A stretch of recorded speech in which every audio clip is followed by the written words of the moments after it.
I'm not going to be bringing this recording device with me, viewers, everywhere I go right now, because I'm pretty sure that they're watching for it and could very easily tell me that because it potentially contains evidence of a crime, they're going to have to confiscate it. So I'm not going to be bringing it with me. But it's 9 o'clock in the morning on Monday, August 27th. I'm going to go speak, hopefully, to a Vancouver police detective. I'm going to go right into the Vancouver Police Department downtown and hopefully be able to show that police detective. This is for him or her. So you've seen these before. These are screen captures from my videos going all the way back to December of 2017, last year. It should be like this, actually. Right. So we have from December. He's not going to care about an elder lying to us about the Shepherd the Flock of God book, but he might care about this woman lying to the police about me, this woman filming me and then running away when I approached her, this man assaulting me, this man assaulting me, this woman assaulting me, this man assaulting me, this man assaulting me and threatening me, and this police officer refusing to identify herself after being asked repeatedly while putting me and keeping me in handcuffs. So hopefully I can find a police detective today who's going to care about that and let you know what happens. So really, Jehovah's Witnesses have decided that me making them feel uncomfortable means that I should spend a night in jail and have 11 impossible to fully adhere to conditions of release imposed on me. We'll see if I can find somebody in the Vancouver Police Department who cares about how being lied to, lied about, assaulted, and threatened and being placed in handcuffs without having a police officer identify herself makes me uncomfortable. So I'm uncomfortable, viewers. I'm going to go be uncomfortable today and see if I can get a police detective to care about this, along with the transcript, along with what happened at customs, along with what that doctor tried pulling. So really, I'm going to just start with this, so I'll keep you posted. I'm not going to be filming. I'm not going to be bringing this with me downtown because I'm pretty sure that they're going to say, well, you know, Mr. Lefebvre, that device might contain evidence of a crime, so I'm afraid we're going to have to confiscate it. So I'm not even going to bring it. So these videos aren't going to be as entertaining, but it's probably just going to be me telling you the truth about what happened. So this is what I'm going to be doing today.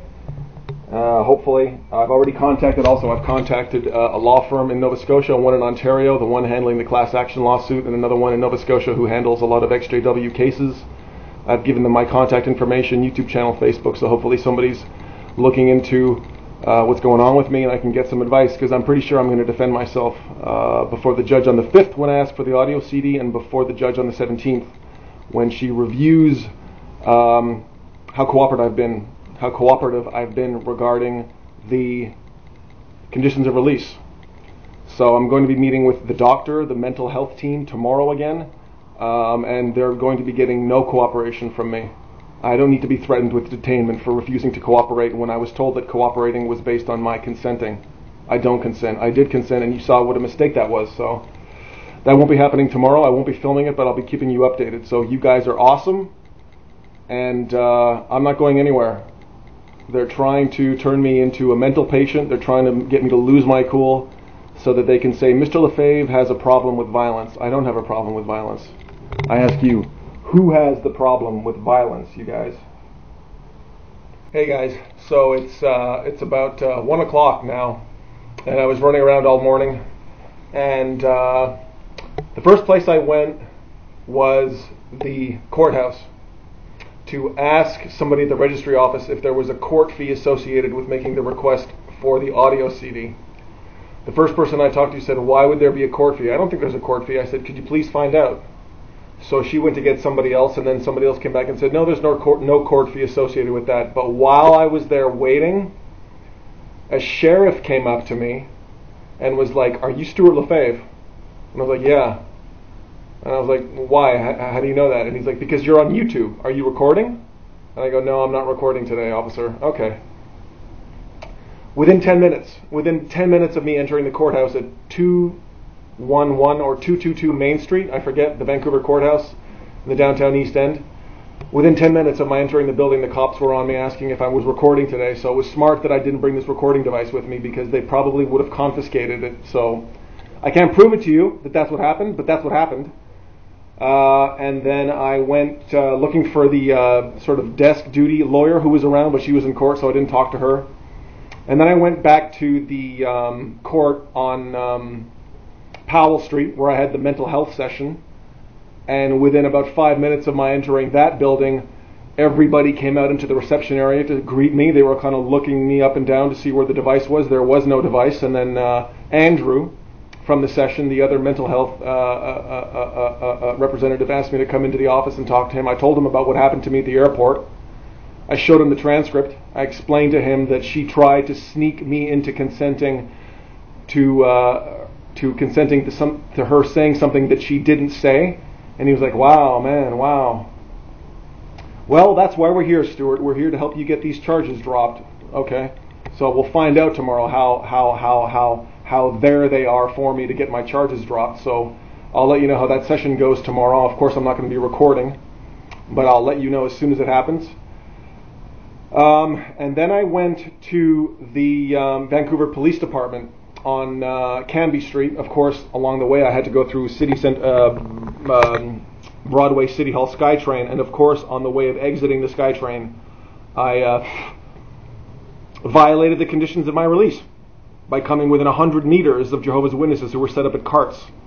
Of course I couldn't tell until I came around the corner, but there they were. Of course on the way back I didn't enter. I took some pictures with my phone. I'll try to get those pictures off the phone so you can see. They're set up at every SkyTrain around the city. So while I'm trying to run around Vancouver, okay, going to the police, going to courts, making appointments, using public transportation to do so, I am violating the conditions of my release, you guys, every time I sort of exit a SkyTrain station and maybe they're set up there. So this is all supposed to drive me nuts. I'm supposed to lose my cool. I'm supposed to be violent. I'm very calm. I'm just a little amped up because I've got a million things to do. I've got some other things I'm working on that I can't tell you about. But I can tell you about this, okay, you guys. So I went to the police department, and I asked for a detective, a police officer, but they said no, you can't see them here. But she gave me this card. She gave me this card and said you can call this phone number, okay, and then ask to speak to a police officer there. So I said, okay, let me talk to a police officer then.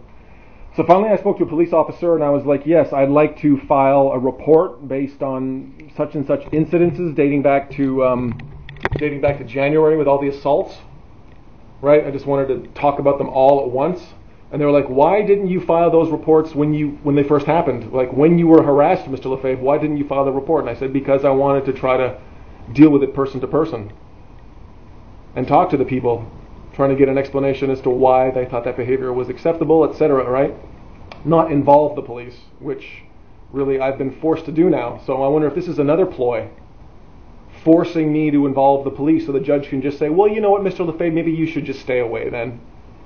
Right? See, so now I've been forced to defend myself, and in the process of defending myself, of course I'm going to be going to the police. Of course I'm going to be trying to get a file number, a police report. Anyway, so she comes back on after putting me on hold saying, Mr. Lefebvre, you're going to have an opportunity to tell the judge about everything that they've done to you. Why do you want to make a file report? Why do you want to make a police report now? And I said, because I want to make a police report. I don't want to just leave it for me to get everything right in front of the judge on the 17th. I'd like to talk to an officer, please, about these assaults, right? And then you know what? And then she was like, fine. It's like she was upset that I wanted to talk to a police officer instead of just waiting until the 17th to go before the judge to talk about it. I was like, no, I'd like to talk to a police officer, please, about these incidents. And she was like, over the phone. I wasn't there in person, but over the phone I could hear her. She was like, fine, wait. So I still haven't heard back. She wanted my address, phone number. I gave her both. I haven't heard back. I wonder if police are going to come see me tonight at 7, 8, 9, 10 o'clock to ask me about these incidents. Or if they're just going to be checking up on me, trying to scare me again. So we'll see. So they have that information. I'm waiting to be contacted back by the VPD to talk about those incidents. Anyway, and along with that, I requested a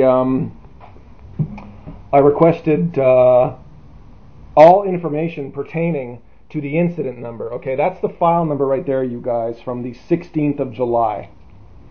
Okay, 18-144502. Sarah Travor, Michael Onwood filed the report on the 16th of July. That's the file number, 18-144502. This is a request to the Information and Privacy Unit. Okay, so I filled this out today. Now check this out. A person is expected to wait up to 30 working days, okay, before responses to the requests for information can be expected to be processed and received, okay? Now, Crown Counsel knew that, the judge knew that, I'm sure my defense attorney knew that. So you'll recall that my hearing was on the 17th. I was told that I'll be coming back on the 17th of September to review whether or not I've met the conditions of my release. But isn't it interesting that in the process of wanting to defend myself and have access to this file, I'm going to have to wait up to 30 business days, which is like 6 weeks. So I find it very interesting that I'm having to go before the judge 30 actual days, where it's supposed to take up to, could take up to 30 working days for me or even a lawyer. I said, would it make a difference if I was a lawyer? She said, no, that's just the way it works. So I find it very interesting that between the 17th of August and the 17th of September, when I'm to come before the judge again to review whether or not I've met the 11 conditions of my release, 30 actual days from when I first saw her, that it's going to take 30 working days possibly for me to get my hands on that file, on that police file. So again, viewers, the runaround continues. Your guess is as good as mine as to what they're going to try to do next or what they're keeping from me at the moment. I'm off to go do something else right now I can't talk about to try to have my ducks in a row for tomorrow. But your support is amazing, your advice is amazing, and just to let you know, I'm not laying down. But how much can a person do? How many times can they run into a roadblock like this? Okay, so the question now is, when am I going to hear from a Vancouver police officer to talk about all those incidents where I can show them the videos, where Brian Alston assaulted me, where Louis Cotsieres assaulted me, where that sister grabbed this away from me, where Dave, I forget his last name, pushed me in the stomach, and of course Ron Peebles, the great Ron Peebles. So hopefully I'll hear from a Vancouver police officer and be able to talk to them about that. And we'll see how interested they're going to be in hearing about that from me. And you better believe this device will be operational when I do that. So I guess that's the next video to anticipate, viewers. How interested are the Vancouver police going to be in my side of the story?